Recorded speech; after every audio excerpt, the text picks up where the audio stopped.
So Raja Saab సెట్లో ఉన్నాము and మనందరికీ ఎంతో ఇష్టమైన మనందరికీ ఎంతో తెలిసిన ఈ రోజుల్లో సాయి అన్న మనతో ఉన్నారు. సో ఈ సినిమాలో ఒక ఇంపార్టెంట్ రోల్, అలాగే ఈ సినిమాకి మెయిన్ పర్సన్ ఈయన కూడా ఒకళ్ళు మారుతి గారితో పాటు. సో ఎలా ఉండబోతుంది ఏంటి అని చెప్తారు. సో ఆయన మాట్లాడి తెలుసుకుందాం. ఆయన హలో ఎలా ఉన్నారు? మైక్ని రెండో మైక్ ఇవ్వలేదు కదా, ఇటే తీసుకోవాలా? ఎలా ఉన్నారన్నా? బాగున్నాను బ్రదర్. ఎలా ఉంది సెట్? అదిరిపోయింది సెట్. ఎన్ని మంత్స్ పట్టింది కంప్లీట్గా ఈ సెట్కి? అండ్ సెట్ మీద ప్రభాస్ గారు షూటింగ్ ఎన్ని డేస్ చేశారు? 2 years అయినట్టుందండి. Okay, 2 years complete. సో మీకు ఎక్కువ తెలుసు ఈ సెట్ గురించి, మీ దగ్గర నుంచి ఎక్కువ విషయాలు. సో లైబ్రరీ ఉంది, అక్కడేమో దయ్యాల దెబ్బలాగా ఒక బావు ఉంది, పక్కనేమో బ్లాక్ మ్యాజిక్ మంత్రాలు తంత్రాలు, లోపల నుంచి చెట్లు వేర్లు. ఈ ప్యాలెస్ ఒక క్యారెక్టర్గా డిజైన్ చేసుకున్నారనమాట మారుతి గారు.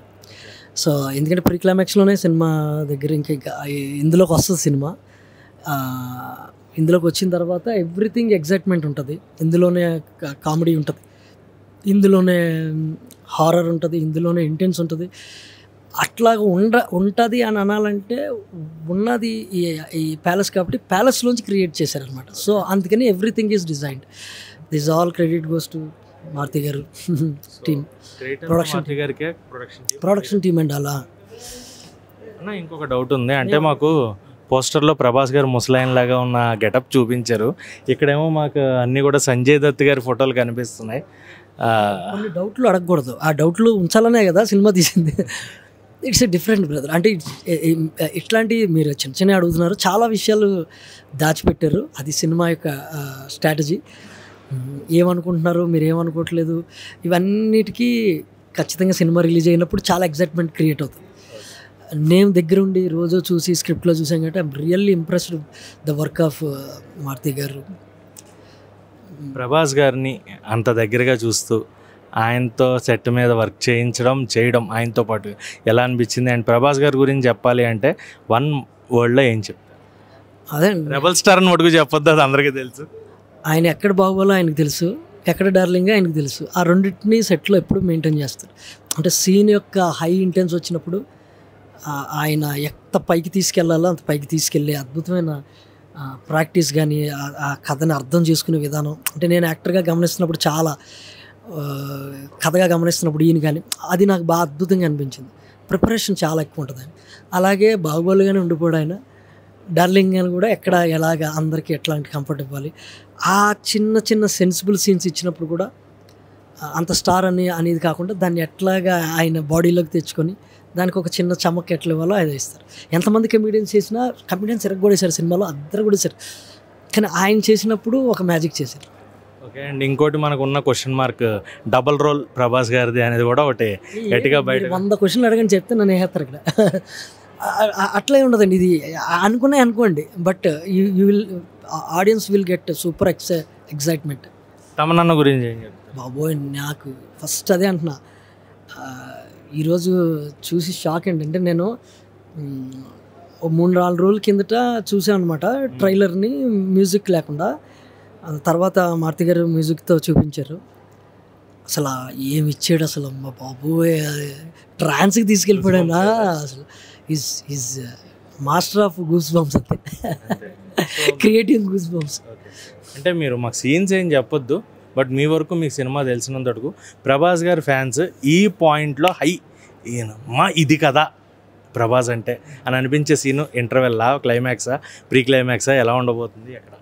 అంటే ఇది నేను గమనించి ప్రతి సీన్కి పూనకాలు ఉంటాయి. అదే నేను గమనించింది ఏంటంటే, నేను రోజు గమనిస్తూ చూసింది ఏంటంటే, ఒక మంచి మీల్ పెట్టిన తర్వాత మీరు త్వరగా పచ్చడి ముట్టించుకున్నారనుకో, ఏంటి ఎంతమంది పచ్చడి అంటారు, తర్వాత పెరుగు బాగుంది. అట్లాగా ఎవ్రీ సీక్వెన్స్లో ఇది మల్టీ జానర్ థింగ్ కదా.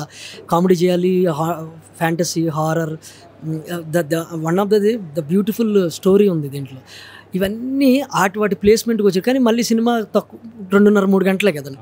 అందులో ఎపిసోడ్ పడింది అని అంటే, ఆ ఎపిసోడ్ ఎందుకు పడిందో అది సూపర్ హై అవుతుంది అనమాట. అన్నీ వాటి అది చాలా గమ్మత్తుగా జరిగింది సినిమాలో. మిమ్మల్ని అందరూ అడుగుంటారు, బట్ నా క్వశ్చన్ కొంచెం ఎలా అంటే, మారుతి గారితో ఈ రోజుల్లో చేసి రాజాసాబ్ దాకా ఆయనతో ట్రావెల్ అయ్యారు, ఈ రోజుల్లో మారుతి గారికి, రాజాసాబ్ మారుతి గారికి ఏంటి డిఫరెన్స్? అంటే అది సింపుల్ బడ్జెట్ సినిమా, ఇది ఒక గ్రాండ్యూర్ ఫిలిం. ఇంత లెవెల్ ఆఫ్ ఫిలిం మారుతి గారి నుంచి ఎక్స్పెక్ట్ చేయొచ్చు అని మీరు అనుకున్నారా ఎప్పుడన్నా? లేదంటే ఇలాంటి సెట్ ఒకటి మారుతి గారు, ఎందుకంటే ఆయన పాన్ ఇండియా లెవెల్లో ఇప్పుడు ప్రభాస్ గారిని పెట్టుకుని తీస్తున్నారు అంటే మీరు అప్పుడు చూసిన మారుతి గారికి ఇప్పటికీ?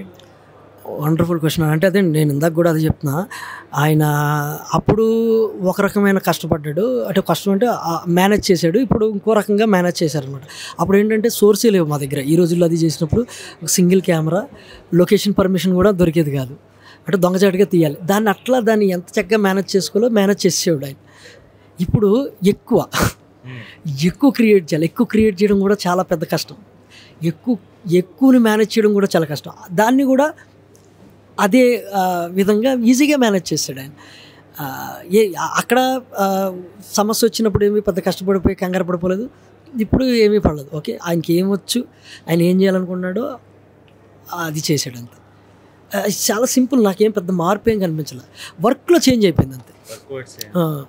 క్యారెక్టర్ అస్సలు అదే కామెడీ వచ్చినప్పుడు చిన్న సెటర్లు వేసుకుంటూ బయట చాలా హ్యూమర్ ఉంటాడు ఆయన. అదే మూమెంట్తో స్టార్ట్ అవుతుంది, అలాగే ఉంటుంది. చాలా సింపుల్గానే మనకు చెప్తున్నట్టు ఉంటుంది సీను, కానీ స్క్రీన్ మీదకి వచ్చేటప్పటికి ఆడియన్స్కి అది వేరే రకంగా కన్వే అయిపోయి అద్భుతం అయిపోతుంది.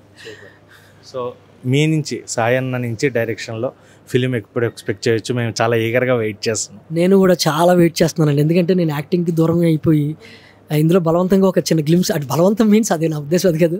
ఎందుకులేండి నేను పాపం ఆయన సినిమా కాబట్టి ఉండాలని ఒకటి హీరో గారి కాంబినేషన్లో పెట్టారు, చిన్నదే ఉంటుంది అంతే. But I'm happy. నేనంటే డైరెక్షన్లోకి చేయాలి అనేది నాకు మొదటి నుంచి ఉండేది. అక్కడ ఈ రోజుల్లో కూడా నేను అసోసియేట్ డైరెక్టరే. కట్ చేస్తే ఇంత పెద్ద అయ్యేది, ఇందులో కూడా సేమ్ అదే పనిలాగా నేను ఉండిపోయాను.